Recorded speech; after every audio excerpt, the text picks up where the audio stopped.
Why has it been raining all day? How typical is that? Hi guys, and welcome to another episode of the Great Guild Wars 2 Countdown. Only 42 or 39 days remaining till the launch of Guild Wars 2, and only, how many days is it till the beta? 4 days till the beta at this point, so not too long until beta begins.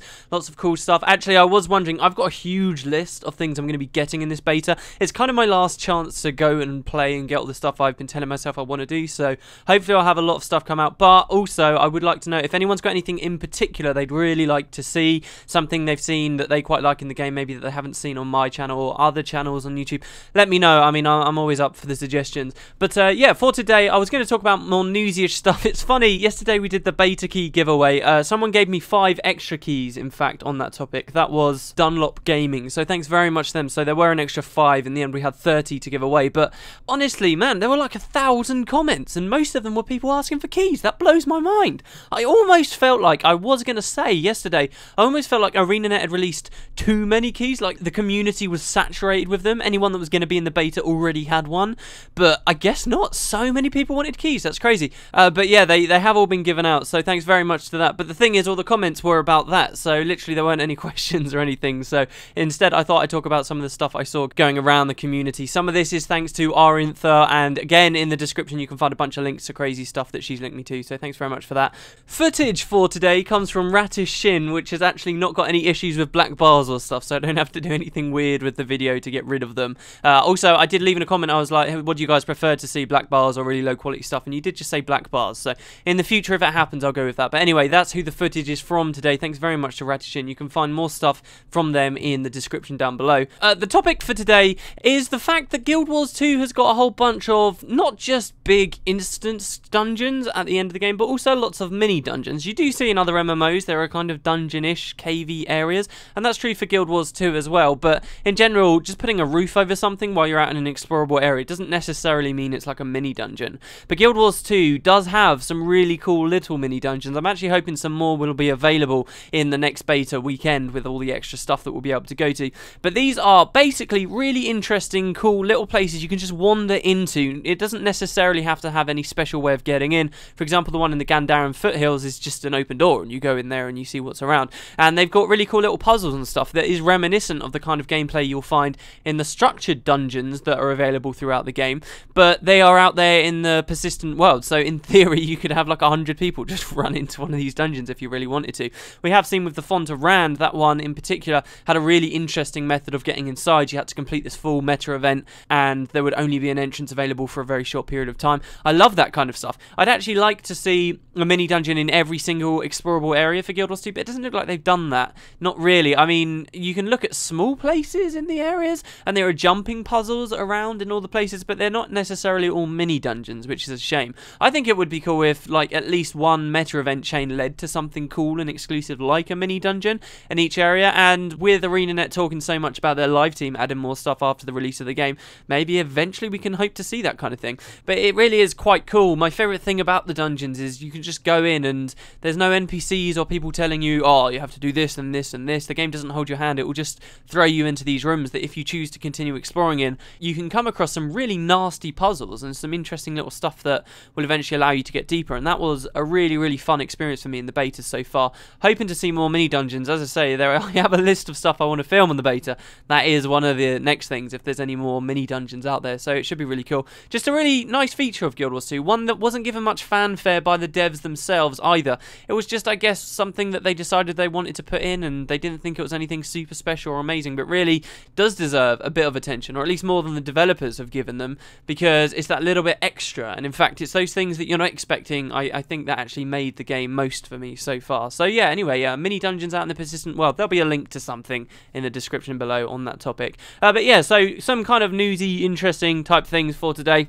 ArenaNet did another video. God, they're on a bit of a spree. I hope that they keep doing this kind of stuff. This is so cool. They're putting out a lot of videos and a lot of content recently as we're winding closer to the next beta weekend event, and then imagine what it will be like just before launch comes. So this next one wasn't necessarily anything about the game, really. It was more about the company themselves. ArenaNet invited Penny Arcade over. Apparently they've got some friendships there, some connections, and they quite like each other. And Penny Arcade came to fight ArenaNet in a ping pong tournament. So I guess it was a tournament, maybe. They just played some games with their their best ping pong players and decided who would win. I'm not going to spoil it for you to tell you who did win, ArenaNet or Penny Arcade, but it was just a very fun, quirky, cool little video. You got to, again, see some more of the developers you've probably been hearing so much about, and you got to see them play some ping pong, which is quite cool. I remember when ArenaNet moved into their new office, they did like a bit of a tour of it, and you could see around it, and it did look really cool. And I remember seeing that ping pong table and being like, damn, they get ping pong? Damn them, they have such a good job. So yeah, apparently they've all been playing it and really enjoying it, and that was just a cool little thing. I wonder how much ArenaNet's been doing stuff like that. It's just they haven't like publicized it for whatever reason, and now they feel like, hey, why not, let's just do it. They've obviously got some kind of team that's quite savvy with creating videos and stuff like that now, so maybe we can expect to see more. I think it's a good idea as well, because it's just as important that Guild Wars 2 does well as it is that people start to know who ArenaNet themselves are. I feel like there are some really good games that come out, but because the developers are so behind the scenes and barely interact with their communities at all, people just don't give a crap about the developers or anything like that. So it's fun to see ArenaNet doing that kind of stuff at the very least. The other big thing that's kind of come out that a lot of people are talking about and very disappointed about is that gems, the prices of gems have been revealed, and they're not cheap, honestly. Particularly, people are talking a lot about the prices of them in Europe. The website for me isn't actually working, so I can't see how much it is in pounds, but for euros, it's 10 euros for 800, for 1600s it's 20 euros, for 2800 it's 35 euros,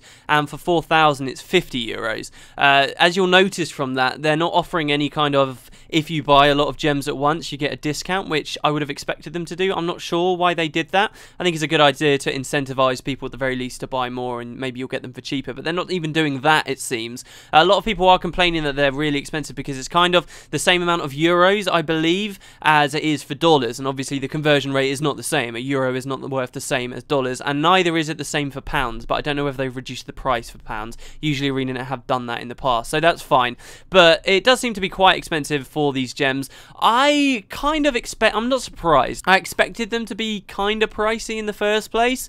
I think ArenaNet will probably want to open high and then lower as the years go by, kind of thing, rather than open really low and seriously piss people off if they ever decide that they need more money for the gems.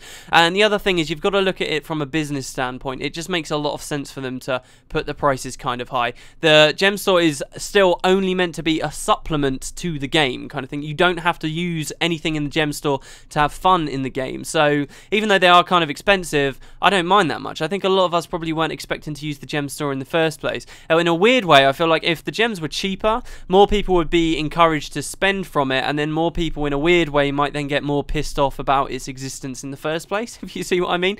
I think it's quite easy for a lot of us to kind of look at it and say, no, we don't really want to do this, but then at the same time, because the game will have just come out and there'll be a lot of hype, ArenaNet are obviously going to earn a lot of money from this, and also that has repercussions obviously for the in-game economy as well. You can get these gems through in-game gold, and the fact that they cost a lot of real-world money is going to encourage people to use in-game gold for them, I guess, in the first place, which means a lot more of us are going to be playing for a lot longer because gold's going to be more important to us for gems, which is it just all ties back into itself. I'm not surprised, therefore, that they put the prices quite high at the start. Obviously, it's disappointing, and I can understand why people would be disappointed for that. It's totally reasonable, but it makes sense to me, and I'm not going to go getting annoyed at ArenaNet for it, honestly. I mean, who didn't see it coming? It is kind of expensive, but then when you compare it to other MMOs, which charge ridiculous amounts of money just for like a single mount and stuff, they're not exactly cheap either most of the time. So yeah, I mean, there's not much of a hoo-ha, but people are a little bit shocked that it's a bit expensive. They say the conversion rates should be different for Europeans, which maybe I can agree with, but then a lot of people talk about tax, and then it all just becomes a discussion that goes way over my head, so I don't really care. But in any case, yeah, that did come out. You guys can check it for yourself if you want on the ArenaNet website and see how much stuff's going to cost for you. The other thing I really wanted to talk about, because I've been in a lot of conversations with people about it recently, is stuff we're finding out from data mining the game. I've had a particularly interesting conversation with a guy who's been data mining and looking at like all the strings of text that appears in the game, like NPC conversations and personal story stuff, and he sent me a lot of really interesting information, but stuff that also gets really kind of spoilery after a while. So if you don't want to be, I'm not going to spoil anything massive, I'll say say that right now. I'm not going to spoil anything really big, because there is actually stuff you can see here that talks a lot about really end game stuff and the fight with Zaitan and all kinds of stuff like that, which I'm not going to go into, but a couple of interesting smaller things did catch my eye. If you don't want to hear this, guys, skip forward like a minute or two, I suppose. But yeah, some interesting stuff that I've seen from data mining is, in particular, there's a lot of talk about how magic in the Guild Wars universe isn't an unlimited resource, like it's a finite resource that can be drained and it will eventually run out, only to like slowly come back again. And there's kind of hints that the Elder Dragons, what they do and what they're hungry for is like magic, and they kind of suck it out of the world kind of thing. Some interesting weird stuff going along with that. There's also talk about the Bloodstones and magic on the same lines, and how the Bloodstones seem to have lost power over time, which is really kind of cool. I like to see that they're still talking about the Bloodstones. And then the other thing in particular, possibly the most spoilery thing, again, skip forward if you really don't want to know, but you know the 3 orders in the game, it seems like they all form together at some point, and that seems quite interesting. So we always heard about how the 5 races were supposed to be coming together.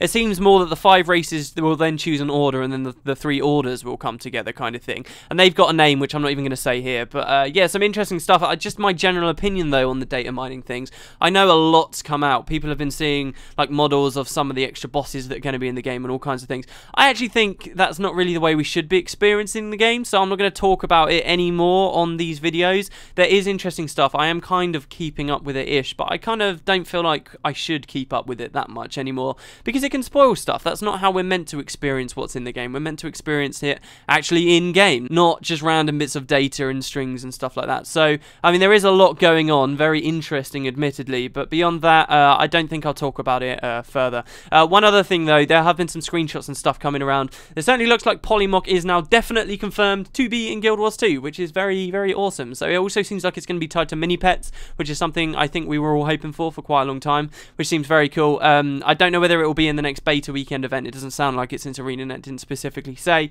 But yeah, so Polymok is there, and there's no news about how it will play, whether it will be turn-based, whether it will be what Colin Johansson originally envisaged it to be. When Eye of the North was being developed, in case you don't know, this was like a pet project of his, and he was working on Polymok. It never turned out exactly how he wanted it to be though, and they'd been saying for a while, early on in Guild Wars 2's development, that they wanted Polymok to be in the launch of the game how it was supposed to be, but then we didn't hear anything about it for a long time, and I was a bit on the fence for a while whether it would actually be there or not, but it certainly is going to be there. It'll be interesting to see how it's turned out, definitely. But yeah, that's pretty much it, everyone. If you've got any questions and stuff, we'll be returning to that tomorrow, as long as there's not any big news or anything. So give me any questions you might have. If you sent me a personal message recently, I've really kind of been swamped under, so I haven't had a chance to read through them all and reply, but I promise you all I will. I definitely will. But yeah, questions and stuff tomorrow. Thanks very much for watching, guys. One day closer, and I will see you next time. See yous.